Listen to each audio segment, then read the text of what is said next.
ஹரிஷ் கல்யாண். தாராள பிரபு, தாராள பிரபு. தாராள பிரபு. அது வேணாமா? மா நீங்க ஒன்றும் பதட்டப்படாதீங்கம்மா. இந்த கல்யாணம் கண்டிப்பா நடக்குமா. நாங்க அப்படியெல்லாம் விட்டுற மாட்டோமா. அம்மா, நாங்க கேக்குறதுக்கு மட்டும் நிதானமா சரியா ஞாபகம் வச்சு பதில் சொல்லுங்க.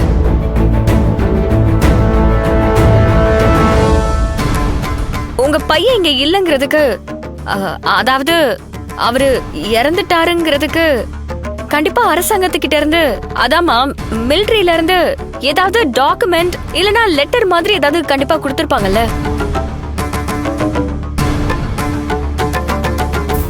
நம்ம வீட்ல அப்படி எதுவும் கொடுத்திருக்காங்களா? நம்ம கிட்ட மட்டும் அந்த லெட்டர்ல இருந்துச்சுன்னா இவங்க கிட்ட ப்ரூஃப் காட்டிட்டா இவங்க இங்க இருந்து போயிருவாங்க.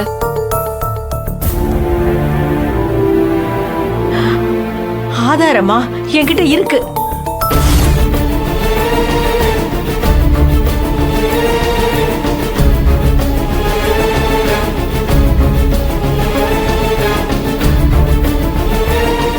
ஆரம்பத்துல என் மருமகளும் நானும் அவன் திரும்பி வருவான்னு நம்பிக்கிட்டு இருந்தோம். என் மகன் கூட வேலை பார்த்த ஒரு தம்பி வந்து விவரத்தை சொன்னதுக்கு அப்புறம் தான் எங்க நம்பிக்கை எல்லாம் பொய்யா போச்சு.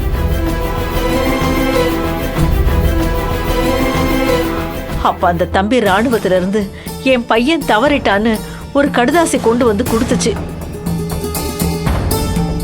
அத பத்திரமா என் ரூம்ல தான் வச்சிருக்கேன்.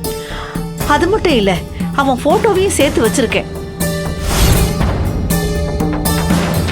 மா அது போதுமா? அப்போ அதை எடுத்துட்டு வந்து இவங்க கிட்ட காமிச்சா போதுமே. டேய், உன்னை புள்ளையா நினைச்சு இத கொண்டு வான்னு சொல்றது கூட எனக்கு மனசு வர மாட்டேங்குதுடா. தம்பி சிவா, கொஞ்சம் இங்க வாப்பா.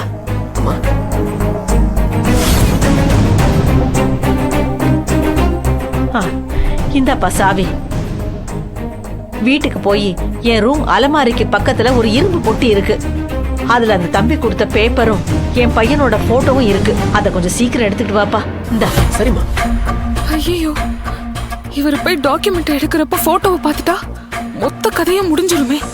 ஐயோ, நான் உடனே போய் எடுத்து வந்துறேன். கொடுங்க. அம்மா மாமா, ஒரு நிமிஷம். சாவியை என்கிட்ட கொடுங்கம்மா. பாபு, போறேன்னு சொல்றீங்க, எதுல போறீங்க? அந்த ஓட்ட வண்டியிலயா?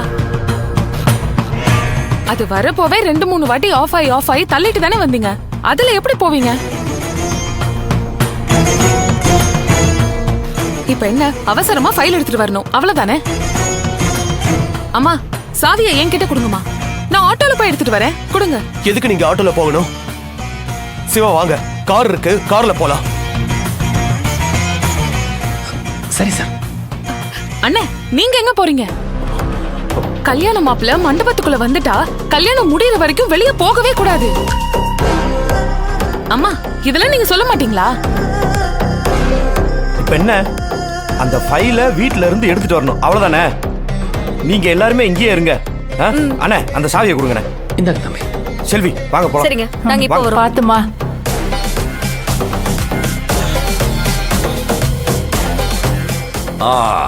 போங்க போங்க. என்ன மீறி அந்த டாக்குமெண்ட் எப்படி கொண்டு வரீங்கன்னு நான் பார்க்கிறேன். மேடம், நீங்க என்ன தப்பா நினைச்சிட்டு இருக்கீங்க. நான் ஒன்னும் பணத்துக்காகவோ இல்ல வசதியான வாழ்க்கைய வாழறதுக்காகவோ இந்த கல்யாணத்துக்கெல்லாம் சம்மதிக்கல. நீங்க சொன்னதும் சரின்னு சம்மதம் சொல்றதுக்கு. ஒரு அப்பா கிட்ட இருந்து மகளை பிரிச்சிடக்கூடாது, உண்மையான அன்பும் பாசமும் பிரிஞ்சிடக்கூடாதுன்னு தான் எனக்கு முழு விருப்பம் இல்லைனாலும் இந்த கல்யாணத்துக்கு நான் சம்மதம் சொன்னேன். அப்படிப்பட்ட என்கிட்டயே அந்த பாசத்தை பிரிக்க சொல்லி சொல்றீங்க. அதுக்கு நான் எப்படி சம்மதிப்பேன்?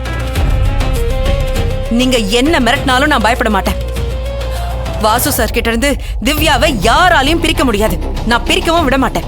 ஏய், உனக்கு ஒரு நல்லது நடக்கணும்னு நான் நினைச்சா நீ எனக்கே பாடம் எடுக்கிறியா?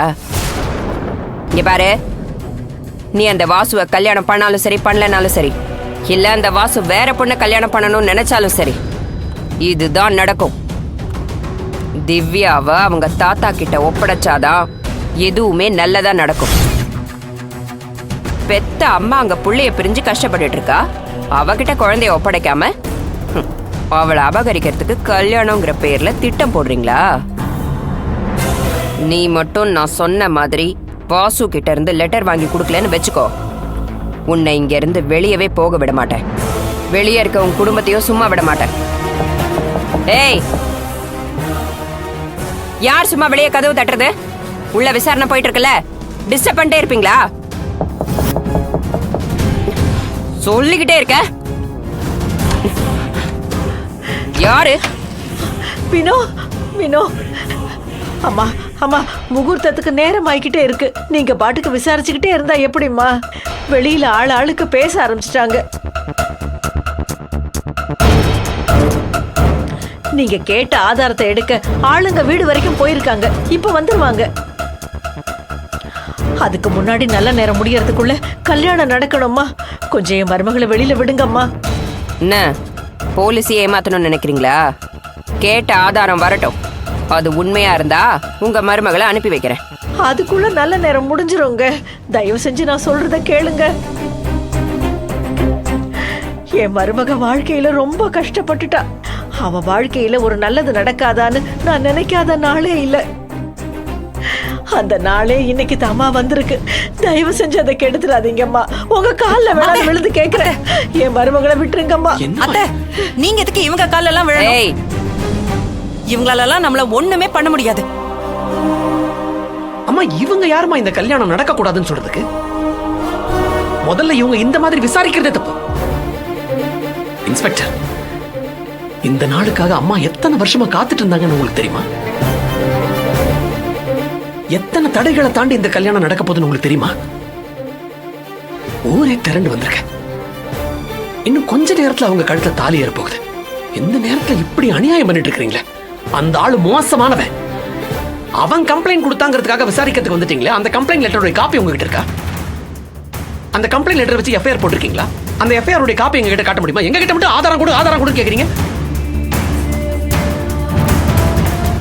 இங்க பாருங்க, நீங்க எப்படி காக்கி யூனிஃபார்ம் போட்டு இந்த ஊரை காப்பாத்துறீங்களோ அதே மாதிரி மிலிட்டரி யூனிஃபார்ம் போட்டு இந்த நாட்டை காப்பாத்துறதுக்காக உயிரை விட்டவர் தான் இவங்க மகன். யூனிஃபார்முக்கு உண்டான மரியாதை இவங்களுக்கும் தெரியும், எனக்கும் தெரியும். உங்ககிட்ட அதிகாரம் இருக்கு. ஆனா அந்த அதிகாரத்தை வச்சு நீங்க அராஜகம் பண்ணக்கூடாது. அவங்க என்ன நீங்க கேட்ட ஆதாரத்தை கொடுக்க மாட்டேன்னு சொன்னாங்க. கொஞ்சம் பொறுங்க, அந்த ஆதாரம் வந்துட்டு இருக்குன்னு தானே சொல்றாங்க. நீங்க பாருங்க, நீங்க இந்த ரூம்லயே இருங்க. அந்த ஆதாரம் வந்துரும். அந்த ஆதாரம் வந்த உடனே நானே அதை உங்ககிட்ட கொண்டு கொடுக்குறேன். ஆனா கல்யாண பொண்ணு இங்க இருக்க வைக்காதீங்க. அவங்க அனுப்புங்க. நல்ல நேரம் முடியறதுக்குள்ள அவங்க கழுத்துல தாலி ஏறி ஆகணும்.